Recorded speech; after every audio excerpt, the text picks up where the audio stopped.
Avant de rompre le pain, pour ceux qui veulent me suivre, une courte lecture dans 1 Corinthiens chapitre 11. Nous allons lire le verset 23 et le verset 24.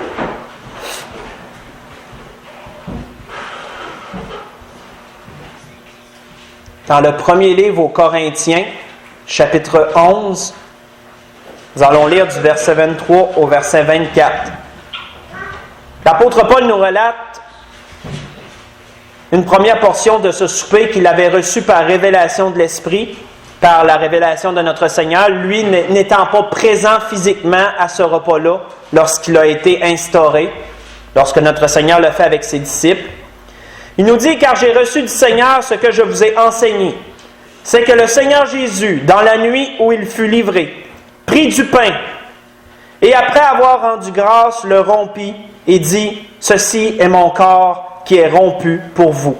Faites ceci en mémoire de moi. » C'est la première portion de ce sacrifice que nous allons commémorer. Si vous vous souvenez, on en a parlé l'année passée, c'était le message de l'année passée. La commémoration, c'est quoi? Des ordonnances physiques pour que notre esprit puisse capter ce qui a été fait. Des repères visuels pour pleinement comprendre. Donc, je vais prier pour la bénédiction du pain. Seigneur Jésus, nous te remercions, Seigneur. Nous savons que tu n'es pas dans ce pain. Nous savons, Seigneur, que nous ne pratiquons pas la transsubstantisation. Nous savons, Seigneur Jésus, que tu es toujours auprès de notre Père éternel, du haut de ton trône, et que tu as les yeux sur l'Église de l'Espérance. Car tes yeux, Seigneur, voient toute la terre. Nous savons, Seigneur, que tu vois ton Église de l'Espérance ce soir, et ainsi que toutes les autres églises qui peut-être font leurs ordonnances aussi ce soir. Nous te remercions, Seigneur, de nous avoir laissé ces figures, afin que nous puissions comprendre, Seigneur, que notre esprit puisse capter avec un peu plus de profondeur, Seigneur, la grandeur de ce que tu as fait pour nous. Nous te remercions, Seigneur, d'avoir livré volontairement ton propre corps, afin que nous puissions avoir la vie. Te prions, Seigneur, de bénir ce pain, et qu'au travers lui, Seigneur, nous puissions nous remémorer ce que tu as fait pour nous. Amen. Comme nous savons, frères et sœurs, ce pain est à l'image de notre Seigneur, dans toute sa consistance. Un pain qui somme toute simple, comme notre Seigneur était d'une grande simplicité. Un pain qui est fait à base de farine. Je le rappelle toujours. La farine représentant la chair, représentant cette nature. Il était premièrement divin, premièrement Dieu, mais il s'est fait homme, comme la Bible dit. Et c'est pourquoi il y a de la farine qui est utilisée dans la majeure partie de la recette. C'est pour symboliser cette chair qu'il a portée, qu'il a pris un jour en venant ici-bas. Nous voyons qu'avec la farine, il n'y a que de l'huile. L'huile représentant le Saint-Esprit. Ou Isaïe lui-même, nous en avons parlé tantôt, mais Isaïe avait prophétisé que l'Esprit ne lui serait pas donné avec mesure. Il aurait la pleine puissance du Saint-Esprit. C'est pourquoi que cette recette est à base de farine et d'huile, et que ceci est mélangé ensemble pour en faire une pâte. Nous savons qu'il y a une pincée de sel, parce que le sel représente la parole de Dieu. Le Seigneur qui venait porter ce grand message, cette parole qui était sa propre personne et son œuvre à la croix. Nous savons que pour que ce pain soit complet, il doit passer par le procédé de la cuisson au four, qui représente la douleur, les souffrances que notre Seigneur a endurées. Voici la consistance de ce pain, somme toute simple, que nous allons rompre ensemble ce soir pour nous remémorer le sacrifice de notre Seigneur. Comme Isaïe l'avait si bien mentionné, comment son corps a été rompu pour chacun d'entre nous.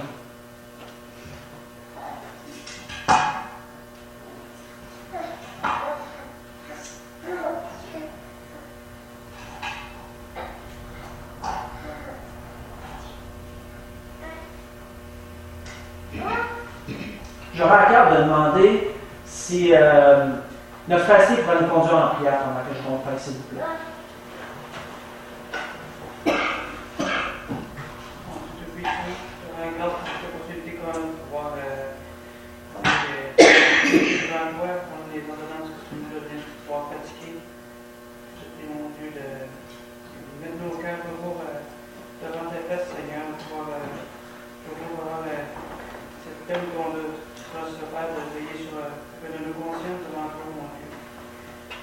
Merci pour ce sacrifice si grand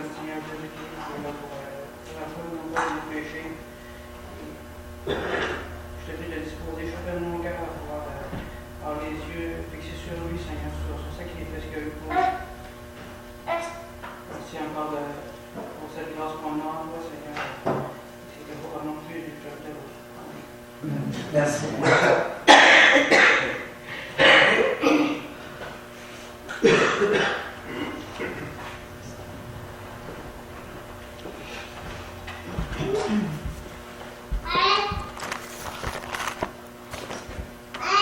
Pendant que notre frère d'ignore sort,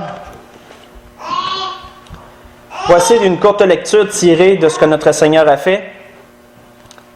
Il est dit, l'heure étant venue, il se mit à table, et les apôtres avec lui. Et il leur dit, j'ai désiré vivement manger cette Pâque avec vous, avant de souffrir. Car je vous le dis, je ne la mangerai plus jusqu'à ce qu'elle soit accomplie dans le royaume de Dieu. Il dit ensuite, il prit du pain, et après avoir rendu grâce, il le rompit et le leur donna en disant, ceci est mon corps qui est donné pour vous. Faites ceci en mémoire de moi.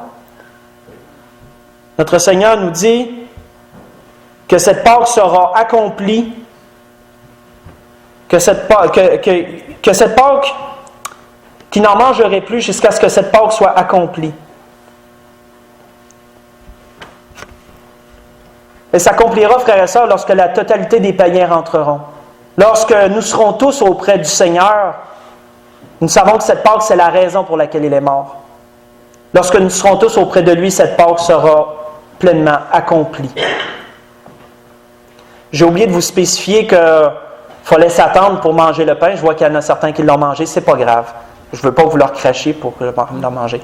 C'est pas grave. Donc, pour ceux qui l'ont encore dans leurs mains, tous ensemble, nous allons manger ensemble. Continuons dans le livre aux Corinthiens. Nous étions au chapitre 11.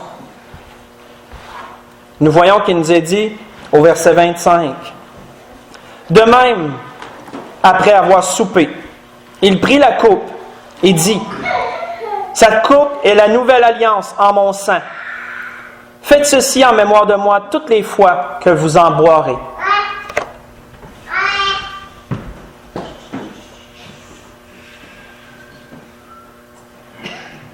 Seigneur, te rendons grâce, Seigneur, pour ce vin que tu nous donnes ce soir, qui nous permet de capter encore, Seigneur, c'est une autre ordonnance que tu nous as laissée, qui nous permet de capter, Seigneur, encore plus avec plus de profondeur, la grandeur, Seigneur, de ton sacrifice, et aussi de ton sang, Seigneur, qui a coulé sur le bois rugueux de cette croix, afin, Seigneur, que le rachat de l'humanité soit pleinement accompli. Car comme il est dit dans l'auteur d'Hébreux, comme l'auteur d'Hébreux nous dit, sans effusion de sang, il n'y a pas de pardon des péchés. Nous savons, Seigneur, que c'est parce que ton sang a coulé que le sacrifice a été parfait et que nous avons pu, Seigneur, être rachetés de cette façon. Te glorifions, Seigneur, d'avoir donné complètement ta vie pour chacun d'entre nous. Amen.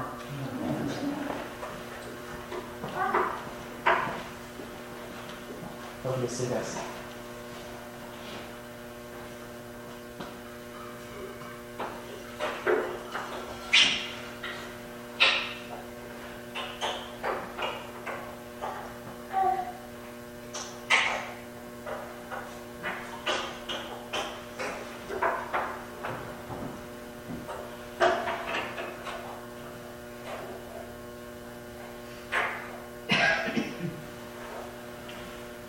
Pendant que mon frère verse, est-ce que ma soeur Michel voudrait nous conduire en prière, s'il vous plaît? Après ça, c'est ça, dans ce que tu nous as apporté. Pardonne mon cœur de manquement, mais pour. Il y a toujours des conditions de pouvoir de ce sort, de Jésus. Et ton fait, ton père, et ta bénédiction, et que tu es pour qu'on ait une explication de ce que c'est Jésus, c'est Jésus, c'est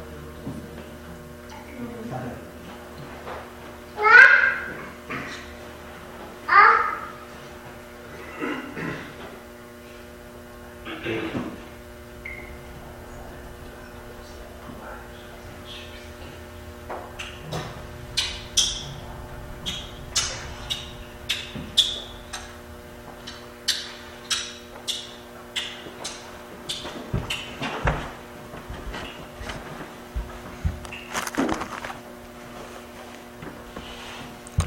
vois qu'il nous a dit aussi, le Seigneur a dit ceci, celui qui le relate, plutôt l'évangéliste qui le relate, ayant pris une coupe et rendu grâce, il dit, prenez cette coupe et distribuez-la entre vous.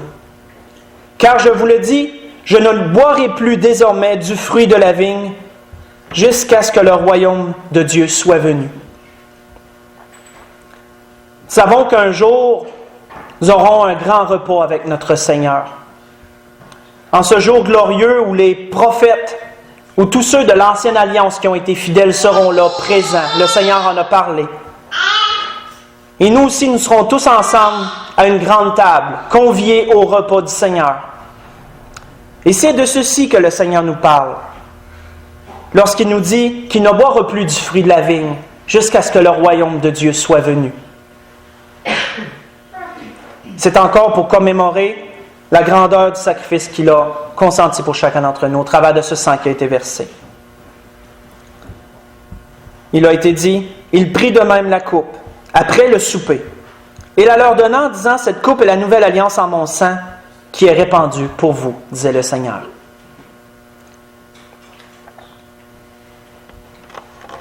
À la suite, frères et sœurs, je vous inviterai à tourner dans le livre de Jean au chapitre 13. Nous allons lire du verset 1 au verset 5.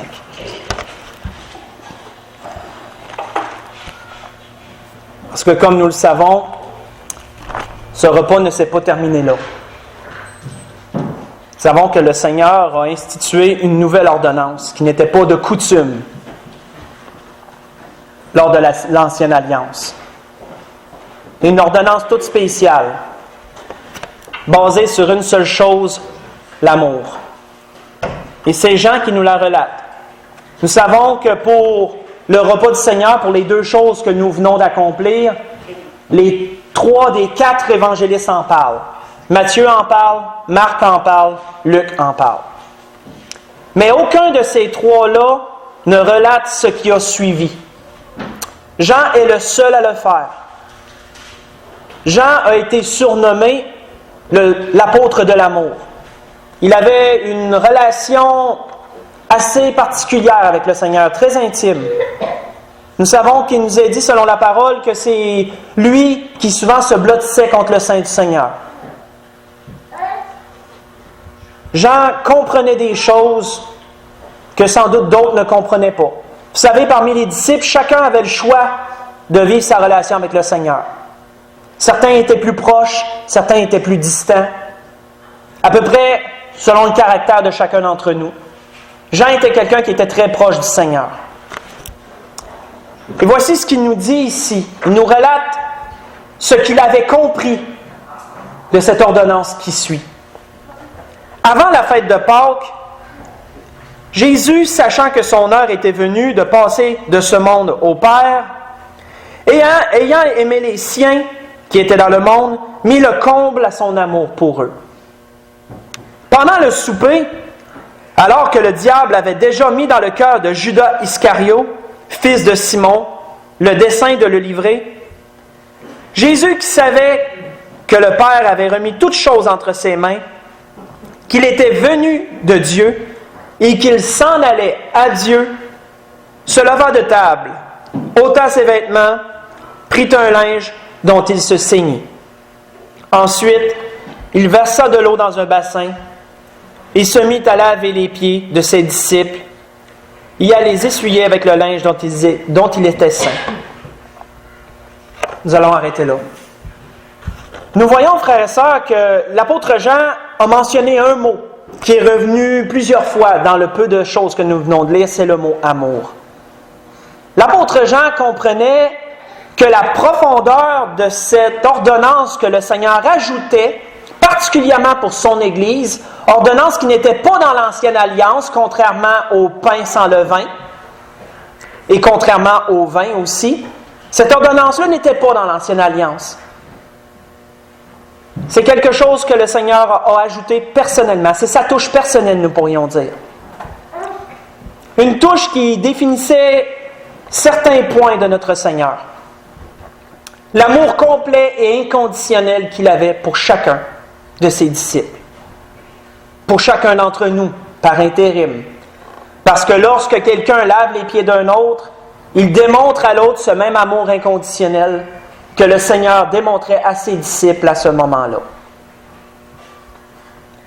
Nous voyons qu'un jour, le Seigneur était avec un homme dénommé Simon, un pharisien, et qu'une femme pécheresse est venue.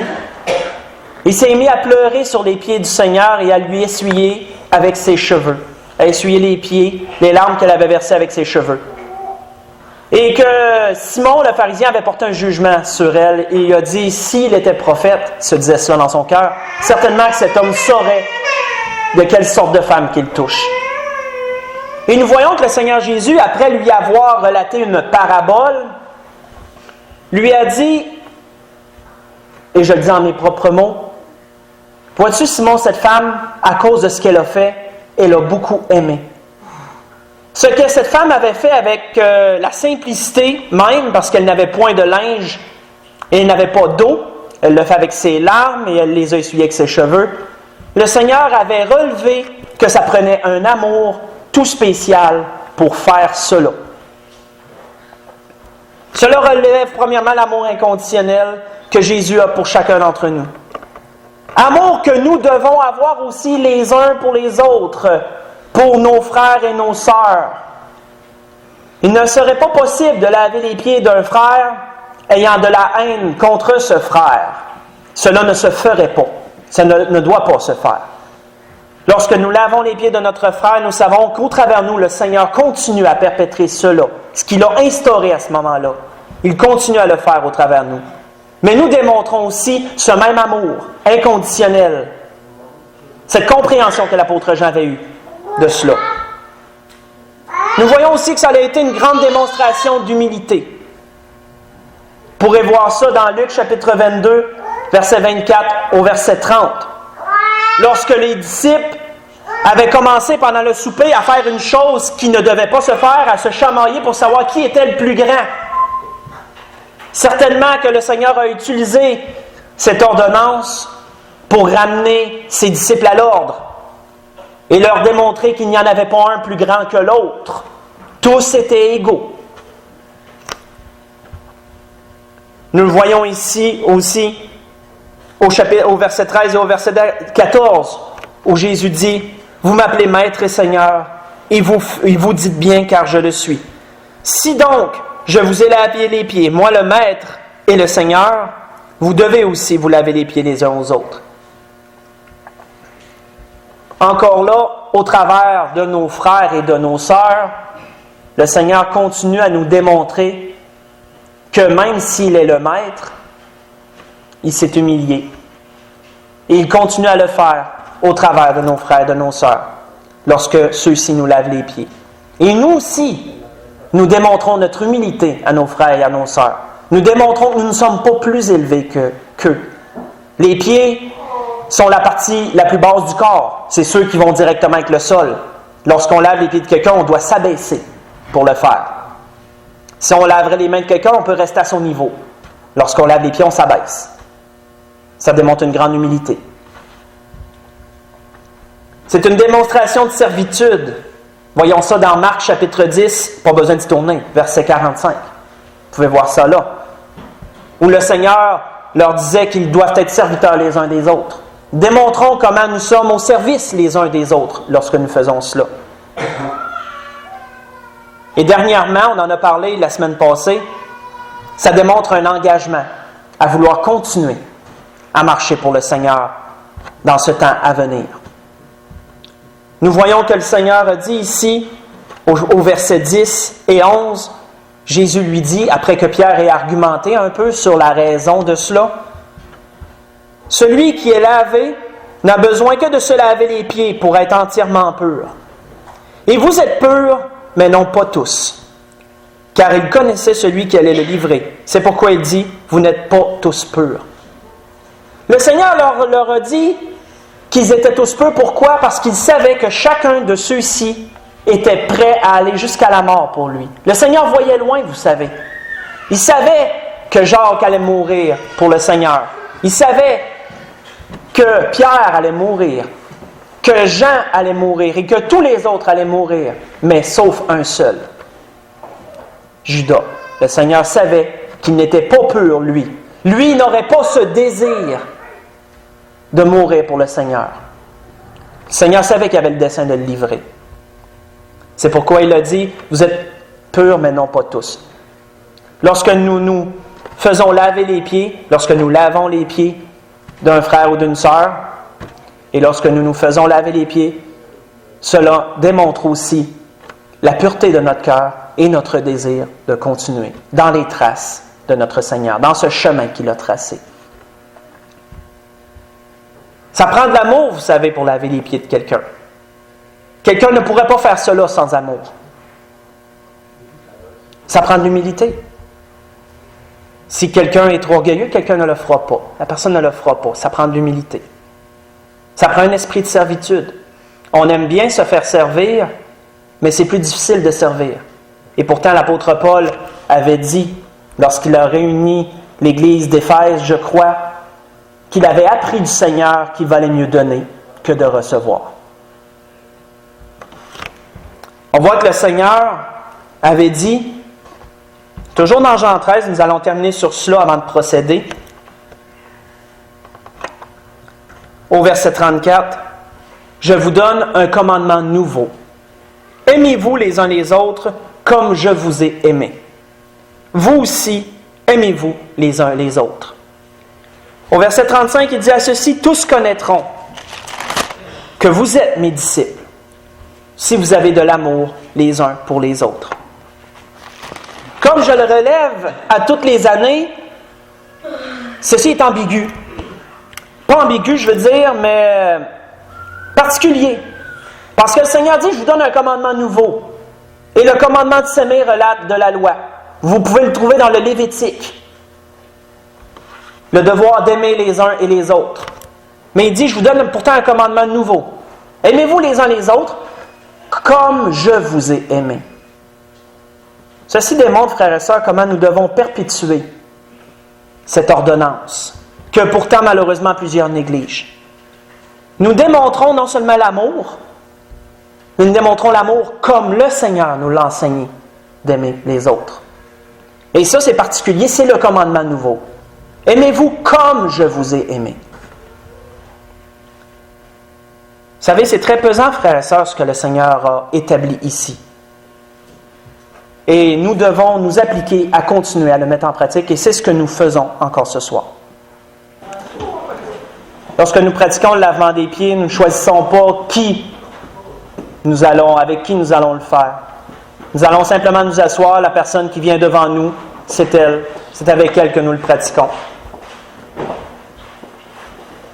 Parce que nous ne devons pas avoir rien envers quiconque de nos frères, de nos frères et de nos sœurs. Donc.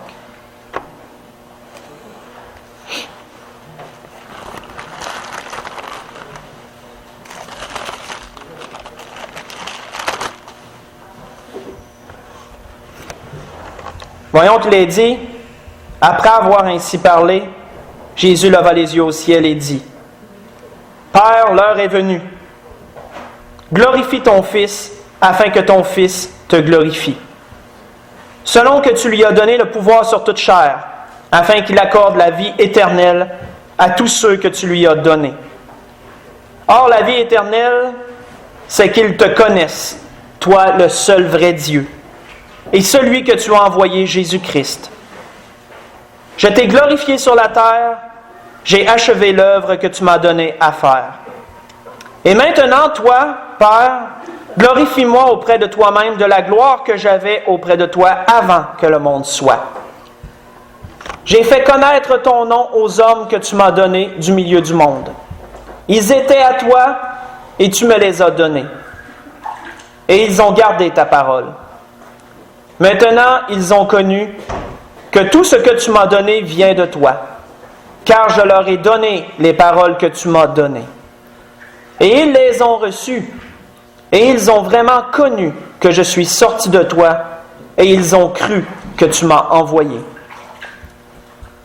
C'est pour eux que je prie. Je ne prie pas pour le monde, mais pour ceux que tu m'as donnés, parce qu'ils sont à toi. Et tout ce qui est à toi, est à moi. Et je suis glorifié en eux. Je ne suis plus dans le monde, et ils sont dans le monde, et je vais à toi.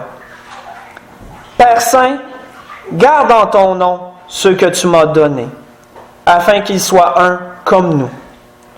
Lorsque j'étais avec eux dans le monde, je les gardais en ton nom. J'ai gardé ceux que tu m'as donnés, et aucun ne s'est perdu. Sinon le fils de la perdition, afin que l'Écriture soit accomplie. Et maintenant je vais à toi, et je dis ces choses dans le monde, afin qu'ils aient en eux ma joie parfaite. Je leur ai donné ta parole, et le monde les a haïs, parce qu'ils ne sont pas du monde, comme moi je ne suis pas du monde. Je ne te prie pas de les ôter du monde, mais de les préserver du mal. Ils ne sont pas du monde, comme moi je ne suis pas du monde. Sanctifie-les par ta vérité. Ta parole est la vérité. Comme tu m'as envoyé dans le monde, je les ai aussi envoyés dans le monde. Et je me sanctifie moi-même pour eux, afin qu'eux aussi soient sanctifiés par la vérité. Je vais compter pour eux seulement que je prie, disait le Seigneur, mais encore pour ceux qui croiront en moi par leur parole, afin que tous soient un, comme toi, Père, tu es en moi, et comme je suis en toi, afin qu'eux aussi soient un en nous, pour que le monde croie que tu m'as envoyé. Je leur ai donné la gloire que tu m'as donnée, afin qu'ils soient un, comme nous sommes un, moi en eux et toi en moi, afin qu'ils soient parfaitement un. Et que le monde connaisse que tu m'as envoyé et que tu les as aimés comme tu m'as aimé. Père, je veux que là où je suis, tous ceux que tu m'as donnés soient aussi avec moi, afin qu'ils voient ma gloire, la gloire que tu m'as donnée, parce que tu m'as aimé avant la fondation du monde. Père juste, le monde ne t'a point connu, mais moi je t'ai connu, et ceux-ci ont connu que tu m'as envoyé. Je leur ai fait connaître ton nom, et je le leur ferai connaître, afin que l'amour dont tu m'as aimé soit en eux, et que je sois en eux. Voici les dernières paroles que notre Seigneur a données, dernière prière du moins, qui est nommée la prière sacerdotale, avant que notre Seigneur aille au jardin de Gethsémani. C'était dans les derniers enseignements que notre Seigneur a donné aux disciples.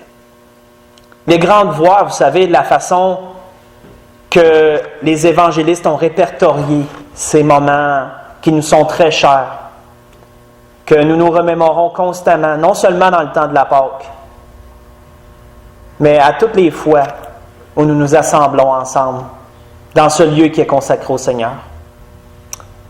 3 des 4 évangélistes ont consacré les souffrances physiques de notre Seigneur, le dernier temps qu'il a passé avec ses disciples pendant le souper, et ensuite se sont transportés au jardin de Gethsémani où le Seigneur a encore souffert. Et chacun l'a décrit avec un petit point que l'autre ne mentionnait pas, de sorte que tous les évangiles se complètent. Mais lorsque nous regardons la façon que Jean, lui, l'a décrit, Jean n'a pas décrit de la façon que le souper s'est déroulé. Jean, lui, a plutôt décrit cette action que nous venons d'accomplir. Mais en plus, Jean a décrit toutes les paroles que notre Seigneur a laissées avant de s'en aller au jardin de Gethsémani, chose que les 3 autres disciples, chose que les 3 autres évangélistes n'ont point mentionnée.